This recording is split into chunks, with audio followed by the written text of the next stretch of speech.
दोस्तों, भारत का चंद्रयान-3 दहाड़ मारता हुआ चांद की ओर बढ़ रहा है। चंद्रयान-3 के इस दहाड़ से नासा और चीन भी घबराए हुए हैं। अभी चंद्रयान-3 ने चांद की ऐसी भयानक तस्वीरें वहां से भेजी है जिसके अंदर बहुत ही अजीब चीजें नजर आई हैं, जिसे देखने के बाद वैज्ञानिक भी हैरान हो चुके हैं। तस्वीर के बारे में पूरी जानकारी के लिए इस वीडियो को अंत तक जरूर देखें। चंद्रयान जब से चंद्रमा की कक्षा में गया है, तब से लगातार वहां से रहस्यमयी खुलासे कर रहा है। सबसे पहले तो चांद के ऑर्बिट में पहुंचने के बाद उसने वहां से पहला मैसेज भेजा कि मैं चंद्रयान-3 हूं और मैं चांद की कक्षा में पहुंच गया हूं और मुझे चांद का गुरुत्वाकर्षण महसूस हो रहा है। यह मैसेज इसरो के हेडक्वार्टर में बैठे वैज्ञानिकों के चेहरे पर खुशी ला रही। लेकिन चंद्रयान-3 ने अभी नई ताजा तस्वीरें भेजकर पूरी दुनिया में हड़कंप मचा दिया है। चांद की दुनिया वीरान पड़ी थी। उसके अंदर आखिर चंद्रयान-3 को क्या नजर आया? चंद्रयान-3 को चांद के नजदीक जाने में जो मुश्किल पड़ाव सामने थे, उन सभी को बड़ी आसानी से पार कर लिया है। अब आपके दिमाग में यह सवाल आ रहा होगा कि आखिर उन तस्वीरों में ऐसा क्या नजर आया और अभी चांद के कितना नजदीक पहुंच गया है। यह सब आज के इस वीडियो में हम आपको बताएंगे।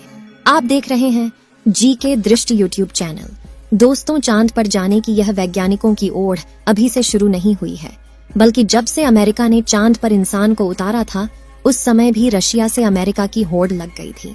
लेकिन आज तक जितने भी मिशन चांद पर किए गए थे, उनमें से किसी भी मिशन ने चांद के दक्षिण वाले इलाके में जाने के बारे में सोचा भी नहीं था। लेकिन इसरो के चंद्रयान-3 मिशन ने चांद पर उतरने से पहले ही दुनिया के वैज्ञानिकों को हैरान करना शुरू कर दिया है। यानी दुनिया के वैज्ञानिक तो यह देख रहे थे कि चंद्रयान चांद पर उतरकर जानकारी भेजेगा, लेकिन भारत के इस मुसाफिर ने तो उतरने से पहले कमाल कर दिया। अभी हाल फिलहाल की ताजा अपडेट के बारे में बात करें तो इसरो ने जानकारी देते हुए बताया है कि चंद्रयान-3 चांद के बहुत ज्यादा नजदीक चला गया है। अभी चांद के तीसरे राउंड में चंद्रयान-3 चक्कर लगा रहा है, जहां पर इसकी चांद से सबसे नजदीकी दूरी 174 किलोमीटर है और सबसे दूर की दूरी 1437 किलोमीटर है। मतलब अब वह दिन दूर नहीं जब चंद्रयान-3 चांद को अपनी मुट्ठी में कर लेगा। 14 तारीख तक तो यह इसी कक्षा में चक्कर लगाता रहेगा, लेकिन 14 अगस्त के दिन में दोपहर 11:30 से 12 बजे के बीच अगली कक्षा में प्रवेश कर जाएगा। लेकिन जैसे जैसे चंद्रयान-3 चांद के नजदीक आता जा रहा है, वैसे वैसे वैज्ञानिकों की धड़कनें बढ़ रही हैं, क्योंकि इस मिशन का सबसे मुश्किल पड़ाव ही चांद की जमीन पर सही सलामत उतरना है। उसके बाद सभी लोग 16 अगस्त के दिन की राह देख रहे हैं। यह दिन हम सब के लिए बहुत ज्यादा स्पेशल होने वाला है। इस दिन चंद्रयान अपने मकसद के आखिरी पड़ाव पर पहुंच चुका होगा। दरअसल यही वो दिन होगा जब इसका प्रोपल्शन मॉड्यूल विक्रम लैंडर से अलग हो जाएगा। अब आपके दिमाग में सवाल आ रहा होगा कि आखिर वैज्ञानिक इस काम को कैसे अंजाम देंगे। दरअसल ये काम वैज्ञानिक बड़ी ही चतुराई से करने वाले हैं। इन दोनों को आपस में जोड़ने वाले जो हुक लगे होते हैं, उसको वैज्ञानिक खोल देंगे, जिसके बाद पिछले हिस्से की रफ्तार धीरे धीरे कम हो जाएगी और आगे के इस हिस्से की रफ्तार स्थिर रखी जाएगी, ताकि आगे वाला हिस्सा अपनी कक्षा में आगे बढ़ जाए और पिछले वाला बिना किसी नुकसान के अलग हो जाए। इसके बाद चंद्रयान-3 के दोनों ही सिलेंडर और प्रोपल्शन मॉड्यूल चांद की 100 × 100 किलोमीटर की कक्षा में अलग अलग राउंड काटते हुए लैंडर चंद्रमा की सतह पर उतरने के लिए आगे बढ़ेगा। यहाँ से आगे का सफर इसके लिए बहुत ज्यादा मुश्किल होने वाला है। आगे की जानकारी देने से पहले आपको बता दें कि आखिर अब चंद्रयान-3 ने क्या खुशखबरी भेजी है। दरअसल चांद के जिस गड्ढों की बात दुनिया भर के वैज्ञानिक कर रहे थे, उन गड्ढों को असल में चंद्रयान-3 ने बता दिया है। हम आपको पहले भी बता चुके हैं कि चांद के दक्षिण वाले इलाके में बहुत बड़े बड़े गड्ढे मौजूद हैं। उनमें से कुछ का आकार तो कई किलोमीटर में फैला हुआ है। ऐसे गड्ढों को देखकर कोई भी स्पेस एजेंसी वहां पर अंतरिक्ष यान को उतारने से पहले कई बार सोचते हैं। इन्हीं डरावने गड्ढों की तस्वीरें चंद्रयान-3 ने दुनिया के सामने भेजी हैं। इस तस्वीर को देखकर इसरो के वैज्ञानिकों की आंखें खुशी से भर गईं। जब चंद्रयान-3 के अंदर लगे हुए हाई रेजोल्यूशन कैमरे ने चांद की खूबसूरत तस्वीरें कैप्चर की। फोटो के अलावा चंद्रयान ने वहां का लंबा वीडियो भी बनाया, जिसे आप इस समय अपनी स्क्रीन पर देख सकते हैं, और इसे देखकर हर एक भारतीय नागरिक का सीना गर्व से चौड़ा हो चुका है। दोस्तों, हमारे इसरो के वैज्ञानिकों ने पहले ही हर चीज की गणना कर ली थी और अब उसी के प्लान अकॉर्डिंग चंद्रयान-3 आगे बढ़ रहा है। आगे के प्लान की बात करें तो वैज्ञानिक अब धीरे धीरे उसके ऑर्बिट को छोटा करते जाएंगे और उस हिसाब से चंद्रयान चांद के नजदीक चला जाएगा। लेकिन इसका जो चांद पर नीचे उतरने का प्रोसेस शुरू होगा वह उस समय होगा जब चंद्रयान चांद से 36 किलोमीटर पर रहेगा और वहां से चंद्रयान 3 दक्षिणी ध्रुव में मौजूद अपनी लोकेशन को देखेगा। दोस्तों, यहाँ इसरो के वैज्ञानिकों ने अपना तेज दिमाग का इस्तेमाल करके अपने यान को सीधा लैंडिंग के लिए नहीं भेजा है, बल्कि वह धीरे धीरे ऑर्बिट बदलकर चंद्रमा की तरफ अपने कदम आगे बढ़ा रहा है। उसके पीछे की वजह यह है कि जिन देशों ने भी चांद पर सीधे लैंडिंग करने की कोशिश की वो सभी अंतरिक्ष यान क्रैश हुए हैं।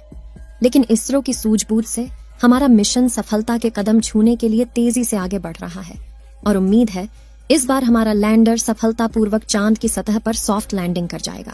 सॉफ्ट लैंडिंग करने के लिए इस बार अंतरिक्ष यान में जो उपकरण लगाए गए हैं बहुत ही ज्यादा एडवांस और हाई टेक्नोलॉजी वाले हैं। चंद्रयान 3 को हर परिस्थिति में सटीक जानकारी देने वाले लेजर डॉपलर नाम का उपकरण इसके अंदर लगा हुआ है। इसका काम उतरते वक्त चांद की जमीन पर लेजर फेंकना है ताकि दूर से पता चल जाए कि जहां पर लैंडर को उतरना है और वहां पर कोई बड़ा गड्ढा तो नहीं है। इसके अलावा ये और 2 दिशाओं में भी लेजर भेजेगा ताकि पता चल सके आगे पीछे साइड में कोई ऐसी चीज है जिससे चंद्रयान टकरा सकता है। उसके अलावा इसके अंदर एक और उपकरण लगा हुआ है, LBC कैमरा। इसका काम लैंडर के उतरते समय जमीन के नीचे की तस्वीर लेना है। फिलहाल अभी तेजी से चांद के नजदीक आता जा रहा है और उसकी चांद से दूरी भी बहुत ही कम बची है। ये चांद की सतह पर लैंड करने से पहले टोटल 5 ऑर्बिट से होकर गुजरेगा। इस प्रक्रिया के दौरान इसकी स्पीड भी धीरे धीरे कम होती रहेगी। चांद की कक्षा में पहुंचने का सिलसिला 6 अगस्त से शुरू हुआ था।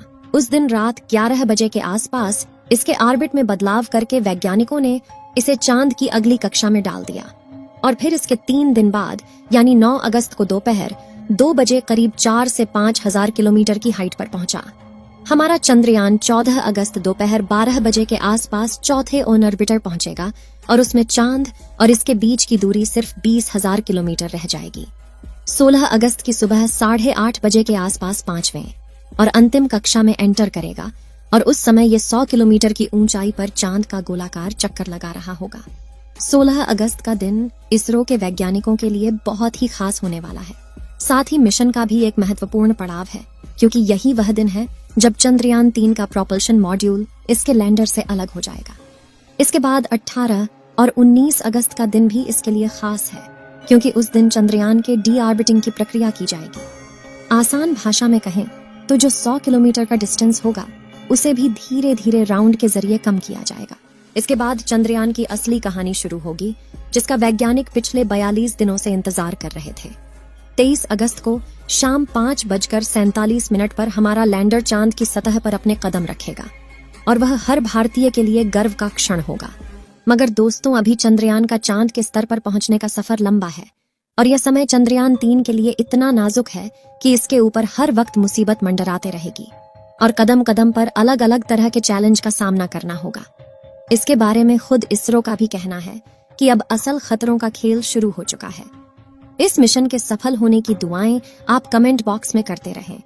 चलिए दोस्तों, इस वीडियो को यहीं पर खत्म करते हैं। इस वीडियो को एक लाइक जरूर करें और अपने मित्रों तक इस वीडियो को शेयर करें ताकि उन्हें भी जानकारी मिल सके और अपने भरोसेमंद चैनल को सब्सक्राइब जरूर करें और बेल आइकन को ऑल पर सिलेक्ट करना बिल्कुल ना भूलें। मिलते हैं किसी और नॉलेजेबल वीडियो के साथ। वीडियो को अंत तक देखने के लिए धन्यवाद।